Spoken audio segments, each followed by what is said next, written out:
नमस्कार, मैं हूं संतोष। सिटी न्यूज वन रीवा की सांध्यकालीन समाचार सेवा में आपका स्वागत है। प्रस्तुत है आज की मुख्य खबरें। खेलो इंडिया यूथ गेम्स की डिजिटल मशाल पहुंची रीवा। कलेक्टर एसपी जिला पंचायत सीओ मशाल थाम कर चले पैदल। विक्रम अवार्डी भगवान सिंह भोपाल से मशाल लेकर आए थे रीवा, अब सीधी के लिए हुए रवाना। आपको बता दें कि खेलो इंडिया यूथ गेम्स के आयोजन के प्रचार के लिए पूरे प्रदेश में मशाल जुलूस निकाला जा रहा है। विगत शाम तकरीबन 4 बजे रीवा के टीआरएस कॉलेज में मशाल जुलूस पहुंचा, जिसका खेल अधिकारियों एवं खिलाड़ियों ने भव्य स्वागत किया। खेल अधिकारी एनके धोलपुरी ने बताया कि इसके बाद मशाल जुलूस शहर भ्रमण के लिए निकाली गई। मशाल जुलूस को टीआरएस कॉलेज से कॉलेज चौराहा, सिरमौर चौराहा, new bus stand, Samantera bypass, ring road होते हुए सीधी के लिए रवाना किया गया है। मशाल जुलूस का स्वागत कलेक्टर मनोज पुष्प, पुलिस अधीक्षक नवनीत भसीन, जिला पंचायत के सीओ स्वप्निल वानखेड़े एवं खेल एवं युवा कल्याण अधिकारी के नेतृत्व में किया गया। इस दौरान खेल विभाग के कर्मचारी एवं खिलाड़ी उपस्थित रहे। हम आपको बता दें कि हिंदुस्तान का दिल धड़का दो के सूत्र वाक्य को लेकर खेलो इंडिया यूथ गेम्स की डिजिटल मशाल की 2 यात्राएं मध्य प्रदेश में संचालित की जा रही है। दोनों मशाल यात्राओं का शुभारंभ 14 जनवरी 2023 को भोपाल और सीहोर जिले से किया गया था, जिसके बाद ये मशाल यात्रा रीवा पहुंची है। इस दौरान सैकड़ों की संख्या में स्कूली बच्चे, खिलाड़ी व अधिकारियों का सड़कों पर लंबा जुलूस देखा गया। अधिकारियों ने भी बढ़ चढ़कर इस मशाल जुलूस का स्वागत किया। इस दौरान कलेक्टर मनोज पुष्प ने राज्य स्तरीय खेल प्रतियोगिता में शामिल होने वाले रीवा के खिलाड़ियों को बधाई एवं शुभकामनाएं दी हैं। प्रस्तुत है कार्यक्रम की एक झलकी सहित प्राप्त जानकारी के अंश। बहुत ही अच्छा आयोजन हुआ मुख्यमंत्री कप का, और पूरे जिले में इसका आयोजन जितनी खूबसूरती से किया उसके लिए मैं खेल विभाग के सभी लोगों को और सभी आयोजकों को, शिक्षा विभाग के लोगों को अपनी तरफ से ढेर सारी बधाई देता हूं। जो बच्चे संभाग से जीत के जा रहे हैं राज्य खेलने के लिए, उनको ढेर सारी शुभकामनाएं। जब जिले के भीतर ये प्रतियोगिताएं हो रही थी, संभाग के भीतर ये प्रतियोगिताएं हो रही थी, तो कोई भी जीते उसका फर्क नहीं पड़ता था, लेकिन अब राज्य में जा रहे हैं तो केवल और केवल रीवा संभाग जीत के आएगा। इसकी आप सबको शुभकामनाएं, और आप सभी जीत के आएंगे। अभी हमको बता रहे थे कि जो खेलो इंडिया की टीम है उसमें कबड्डी में रीवा के 4 बच्चे हैं, इसलिए कि आपको ढेर सारी बधाई, क्योंकि रीवा हमेशा से खेल में आगे रहा है, और जो खेल में आगे रहता है वो जीवन में आगे रहता है, क्योंकि खेल जो सबसे ज्यादा अपने को सिखाता है, ये सिखाता है कि अनिश्चितता को कैसे हैंडल करना है। बारात में नाचते नाचते दूल्हे के दोस्त की हुई मौत, कैमरे में कैद हुई पूरी घटना। रीवा में दोस्त की बारात में डांस करते करते युवक की मौत हो गई है। वह बारात में डीजे और बैंड की धुन पर नाचते नाचते अचानक जमीन पर गिर पड़ा। उसे अस्पताल ले जाया गया, यहाँ डॉक्टरों ने उसे मृत घोषित कर दिया है।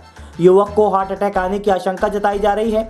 बता दें, मंगलवार रात्रि को बस स्टैंड के पास अमरदीप पैलेस में उत्तर प्रदेश के कानपुर से बारात रीवा आई हुई थी। लड़की रीवा की रहने वाली है। शादी में शामिल होने के लिए दूल्हे का दोस्त अभय सचान, 32 वर्षीय पिता मूल चंद्र सचान भी कानपुर के साथ आया हुआ था। रात करीब 12 बजे वर निकासी होने वाली थी। कड़कड़ाती ठंड में बारातियों के साथ सभी नाचते गाते आ रहे थे। बारात में डीजे की धुन पर दूल्हे का दोस्त भी नाच रहा था। कुछ देर बाद वह जमीन पर गिर पड़ा। युवक के जमीन पर गिरते ही तुरंत बैंड बंद कराया गया। दोनों पक्षों के लोग अभय को संजय गांधी अस्पताल ले गए। यहाँ डॉक्टरों ने कार्डियक अरेस्ट के कारण मौत की आशंका जताई है। घटना की सूचना समान पुलिस को भी दी गई। बता दें कि घटना का वीडियो सामने आया है। 1.5 मिनट के इस वीडियो में अभय कोट पैंट पहने और सिर में पगड़ी पहने नजर आ रहा है। शुरुआत से आखिरी तक नाचते दिख रहा है। वह बैंड की धुन पर मस्त मौला अंदाज पर डांस करता रहा। डीजे और रोड लाइट के साथ अन्य बाराती आगे थे। अचानक डांस करते हुए अभय गिरते दिख रहा है, वहीं उसे दूसरे दोस्त वीडियो बनाते रहे। जानकारी के बाद पहुंची पुलिस ने परिजनों व दोस्तों से बात की। इसके बाद बुधवार दोपहर अभय सचान के शव का पोस्टमार्टम कराया गया। उसके बाद शव अभय के दोस्तों को सौंप दिया गया। दोस्त शव लेकर कानपुर चले गए हैं। समान पुलिस का कहना है कि रिपोर्ट आने के बाद मौत की असली वजह सामने आएगी। प्रस्तुत है मृतक अभय सचान के परिजन से प्राप्त जानकारी के अंश। जी, ये अभय सचान बिमला नर्सिंग कॉलेज कानपुर उत्तर प्रदेश, ये कल बारात में आए हुए थे। अमरदीप गार्डन लॉन है पांडे नर्सिंग होम के पास, वहाँ पर एक शादी के कार्यक्रम में आए तो रात में डांस करते समय उनको कुछ ऐसा महसूस हुआ तो वो अटैक था संभवतः, जहाँ तक हम लोगों का आइडिया है, वो तो पीएम के बाद पता चलेगा। उस अटैक के दौरान वो वहीं पर कोई रीटेक का मौका नहीं मिला और वो वहीं पे एक्सपायर कर गए। जब हम लोग हॉस्पिटल लाए तो यहाँ पे डिक्लेयर हुआ। 2 हॉस्पिटल ले गए, पहले मुरामा में ले गए, फिर संजय गांधी लाए और वहाँ पर उनको डिक्लेयर कर दिया गया। अब आपके कौन थे? वो मैं उनके रिश्ते में उनका भाई लगता हूँ, बड़ा भाई। आपका नाम? मेरा शशिकांत सचान एडवोकेट, कानपुर कोर्ट में मैं प्रैक्टिस करता हूँ। ठीक, थैंक यू। कोई हादसा नहीं बल्कि मां ने बेटे संग किया था सुसाइड। ससुराल वालों की प्रताड़ना से तंग आकर महिला ने उठाया था आत्मघाती कदम। आपको बता दें कि रीवा में 3 दिन पहले मां और साल भर का बेटा कच्चे घर की किचन में जलकर कंकाल बन गए थे। अफवाह उड़ी कि सिलेंडर फटने से यह हादसा हुआ। पुलिस मौके पर पहुंची तो सिलेंडर सेफ मिला। आशंका जताई गई कि गैस चूल्हे के पाइप में लीकेज से आग लगी थी, लेकिन ऐसा नहीं हुआ था। ससुराल वालों के शुरुआती बयानों से सामने आया कि घर पर खाना ज्यादातर चूल्हे पर ही बनता था, सिलेंडर तो इमरजेंसी के लिए रखा था। ससुराल वालों ने सुसाइड केस को हादसा साबित करने की पूरी कोशिश की, कोई कोर कसर नहीं छोड़ी। काफी हद तक वह इसे हादसा साबित कर भी चुके थे, लेकिन पुलिस शुरुआत से ही मामला संदिग्ध मानकर चल रही थी। वजह थी महिला घटना के 1 दिन पहले ही ससुराल आई थी। खाना बनाते वक्त किचन के दोनों गेट बंद थे। पुलिस ने ये बात ससुराल वालों से पूछी भी थी कि गेट बंद कर कौन खाना बनाता है। जांच आगे बढ़ी, बयानों में विरोधाभास सामने आया तो सारा सच सामने आ गया। घटना बीते 16 जनवरी की दोपहर की है, जहां रीवा के मनगमा बस्ती में अंजना वर्मा 25 वर्ष और उसके मासूम बेटे अर्पित 1 वर्ष की जले शव मलबे से निकाले गए थे। कच्चे घर में आग लगी थी, छप्पर नीचे गिरा था।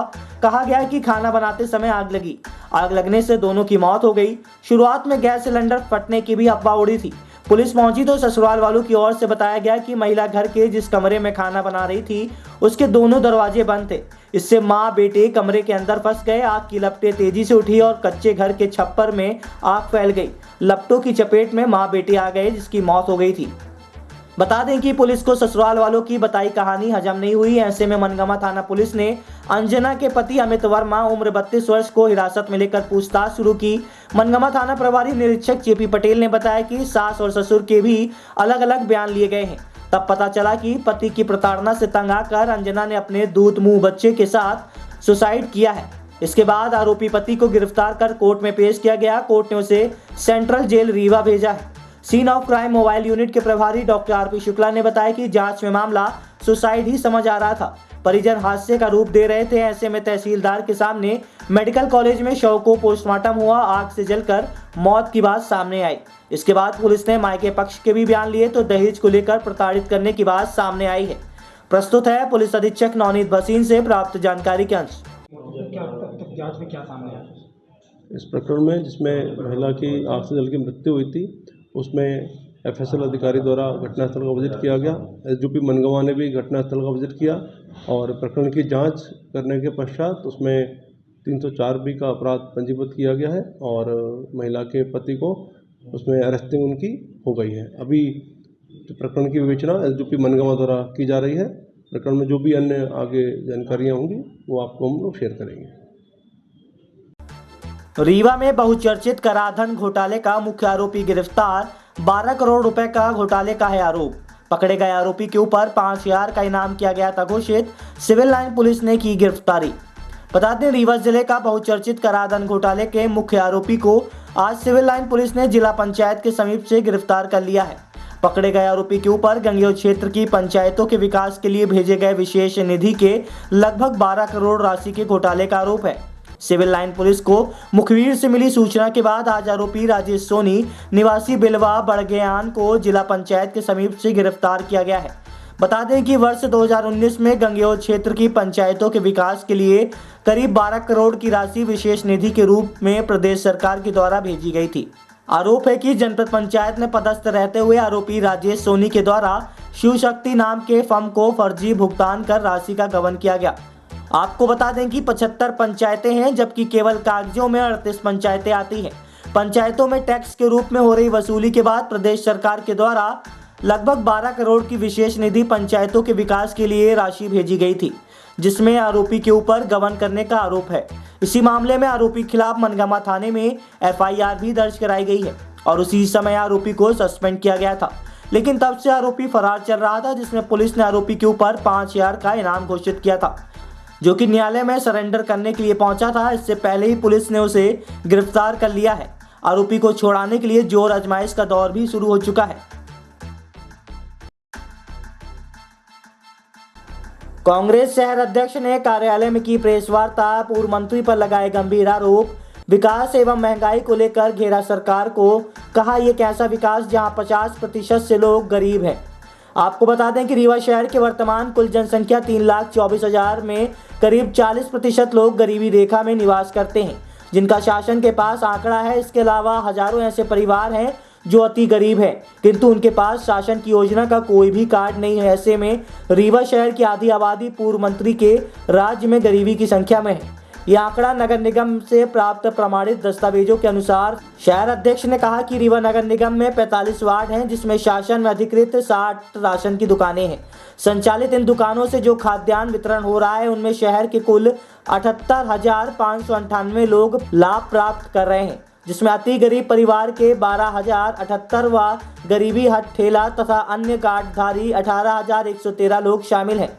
उन्होंने आगे कहा कि उक्त आंकड़े से ये प्रतीत होता है कि विकास के नाम पर शहर की आधी आबादी को अपने चुनाव जीतने के लिए गरीब बना दिया गया है, या वास्तविक में ही शहर में आधी आबादी से अधिक लोग गरीब हैं। इस दौरान कांग्रेस शहर अध्यक्ष गुरमीत सिंह मंगू ने भाजपा की नीतियों पर भी सवाल उठाए हैं। प्रस्तुत है पत्रकार वार्ता के अंश। मेरे नहीं है, नगर निगम के हैं। नगर निगम के आंकड़ों में साफ है कि 78,598 लोग राशन उठा रहे हैं और कुछ ऐसे लोग हैं जो राशन नहीं उठा पा रहे हैं, उनके कार्ड बने हुए हैं। ऐसा क्यों? अगर आपके 15 वर्षों के 2003 से लेकर 2023 का ये दौर आ रहा है, आप विधायक हैं, मंत्री रहे हैं और रीवा के सबसे पावरफुल मंत्रियों के माने जाते हैं, और आपके चंद भैया जी के आशीर्वाद वाले लोग जो पानी पिलाते हुए बोर्ड लगाते हैं, भैया जी के आशीर्वाद से प्याऊ पिलवाते हैं, वो लोग सिर्फ बड़े आदमी बन गए और गरीब गरीब हो गया। ये मैं बार बार बोल रहा हूँ, ये सारी चीज़ें सत्यापित बात आपसे कर रहा हूँ। और अभी पूरे देश के अंदर एक आंकड़ा आ गया कि दुनिया में सबसे ज़्यादा गरीब लोग भारत में हैं। ये आंकड़ा आया है, तो इस आंकड़े के आधार पे, इस रीवा के सत्यापन के आधार पे वो आंकड़ा भारत देश का है और रीवा शहर का भी आंकड़ा ये है कि रीवा में 50% से अधिक आबादी गरीब है। और सवाल मैं बार बार आदरणीय मंत्री जी से पूछना चाहता हूँ कि गरीब क्यों हैं? अगर आप विकास की बात करते हैं, पुल बनवाने की बात करते हैं, ज़मीन बेचने की बात करते हैं, ठेकेदारी की बात करते हैं, तो इस गरीब की बात कौन करेगा?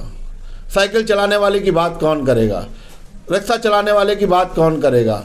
ई रिक्शा चलाने वाले की बात कौन करेगा? ऑटो चलाने वाले की बात करेगा? ये लोग कब विकास की श्रेणी में आएंगे? इनका विकास कब होगा? मैं मंत्री जी से सवाल है मेरा कि इनका जवाब दें। रीवा की जनमानस जानना चाहती है कि इनका विकास कब होगा। अपराध व भ्रष्टाचार सहित किसान मजदूरों की समस्याओं को लेकर कांग्रेस पार्टी ने तहसील कार्यालय का किया घेराव।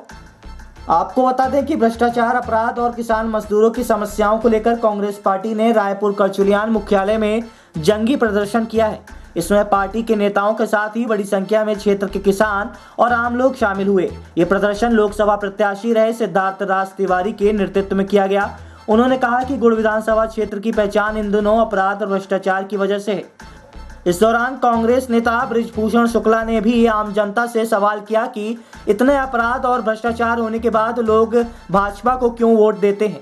बता दें कि गुड़ विधानसभा क्षेत्र की पहचान इन दिनों अपराध भ्रष्टाचार की वजह से हो रही है।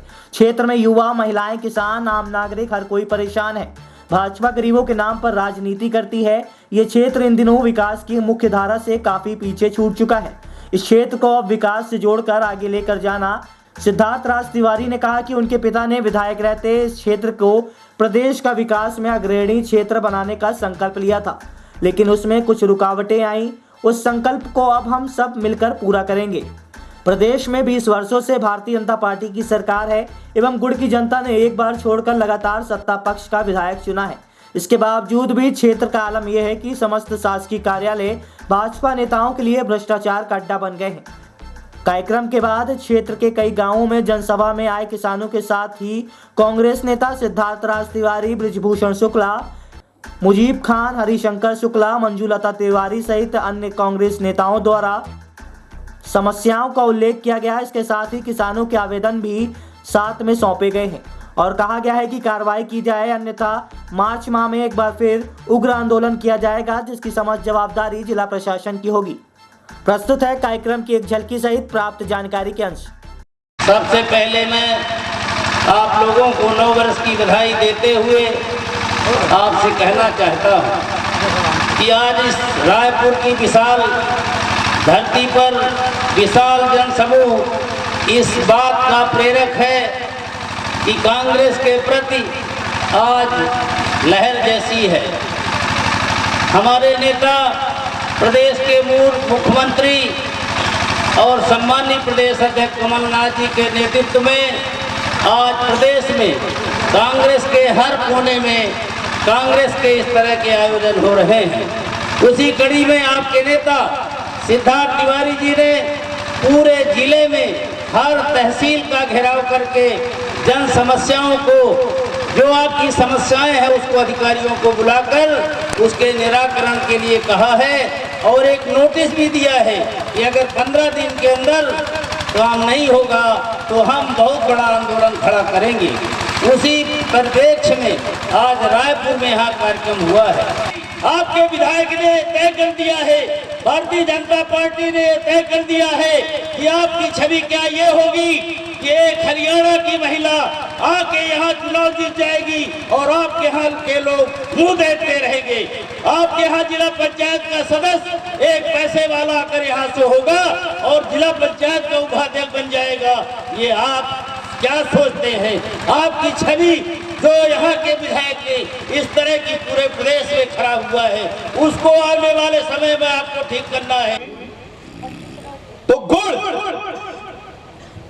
जो कि एक माफिया का अड्डा विधायक ने बना के रखा था, अंतिम में जब कहते हैं कि जब लौ बुझने वाली होती है तो ज्यादा तेज फड़फड़ाती है, तो वही स्थिति हो गई है कि इस गुड़ को और भी ज्यादा गंदे तरीके से चलाया जा रहा है और माफियाओं का राज पूरे के पूरे विधानसभा क्षेत्र में हो गया है। तो मुझे ऐसा लगता है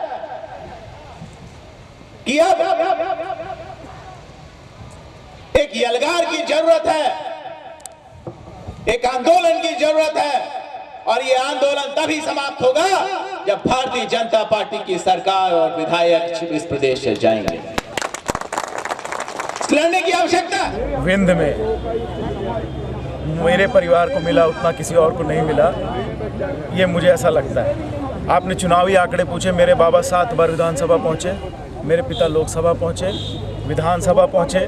मुझे नहीं लगता किसी और परिवार को 9 या 10 चुनाव जिताया गया है। देखिए, यहाँ मैंने मंच से भी कहा था, मैं चुनाव लड़ने या वोट मांगने नहीं आया। चुनाव में किसको जिता के भेजना है और किसको लड़ाना है, ये जनता का काम है। मेरा धर्म ये है, मैंने अपने खून में यही सीखा है कि जो जन समस्याएं हैं उनके खिलाफ मैं लड़ाई लड़ूं, प्रशासन शासन के खिलाफ। मेरी भी अगर सरकार होगी और अगर मैं विधायक होऊंगा और अगर लोगों का काम नहीं होगा तो विपक्ष के पहले सिद्धार्थ तिवारी खड़ा होगा। धन्यवाद।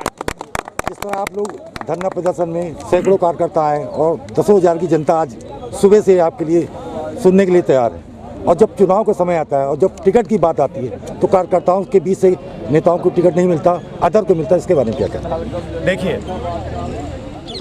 टिकट एक ही व्यक्ति को एक पार्टी से मिल सकता है। हमारे ज़िले में 8 सीटें हैं, 8 लोग ही विधानसभा लड़ सकते हैं, उसमें से एक रिजर्व्ड है जो कि मेरी गृह विधानसभा है।